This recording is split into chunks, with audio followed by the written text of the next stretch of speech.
Hi, folks. In this video, I want you to reflect on the various philosophical views we've learned about so far and decide which of them makes the most sense to you, describes the human condition most accurately, and the source of meanings that you find or want to find in your life. Now you've seen Dostoevsky's view about fulfillment in relationships with others, or Kierkegaard's idea of an unconditional commitment.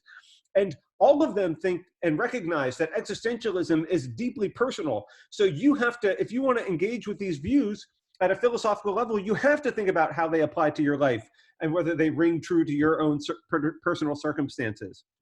So, for example, you have to ask questions like, do you want to be a Nietzschean free spirit? Is that a great way to live? Or do you find it abhorrent? And do you think that there's another way that better describes how you find significance in your life?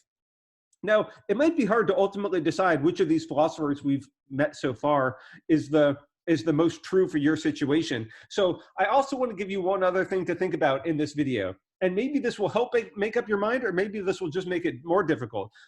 What I want you to imagine is if you're going to engage in a relationship with someone, what kind of philosopher do you want them to be? Or what kind of existentialist do you want them to be? Do you want them to just be a Nietzschean free spirit who might engage in brief habits? You know, they're going to have a lot of fun with you for a little while, but eventually they're going to move on and have no cause for grief.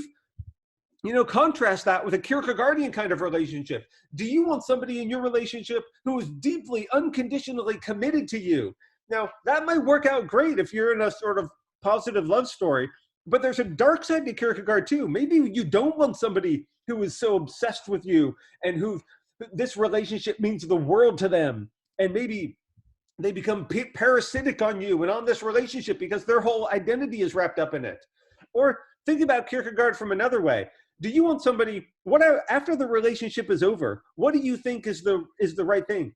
Do you want somebody who can just move on like a Nietzschean free spirit would be able to do and say, you know, thanks, it was fun while it lasted, but now we can move on to different things? Or do you want somebody in a more Kierkegaardian vein who couldn't possibly move on because this relationship meant so much? You know, think about the woman from Nevers. Do you want somebody who would have to be the Knight of Resignation because that allows for the possibilities of fulfillment that Kierkegaard could dream of that maybe Nietzsche thinks can't even imagine?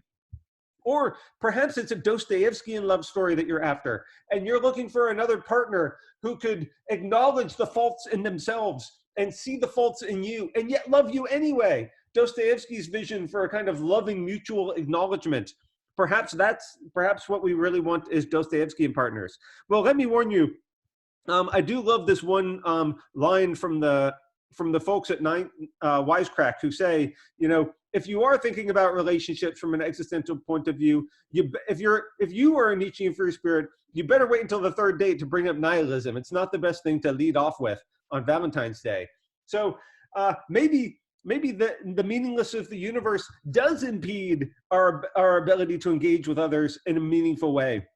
Or maybe it's only by finding another true nihilist like yourself who you're going to be able to find somebody who's willing to look at the meaninglessness of existence and yet decide to become value creators. So besides thinking about how this just applies to your own life, my suggestion here is maybe think about what kind of person you're looking for in life. Or maybe you're looking for no one in life. Maybe it's the true Kierkegaardian individual that you take as your exemplar. So maybe these questions are going to help you find out which of these views rings the most true. Maybe you think you're a Nietzschean and you're actually looking for a Dostoevskian in your partner. So you have to decide. Okay, thanks.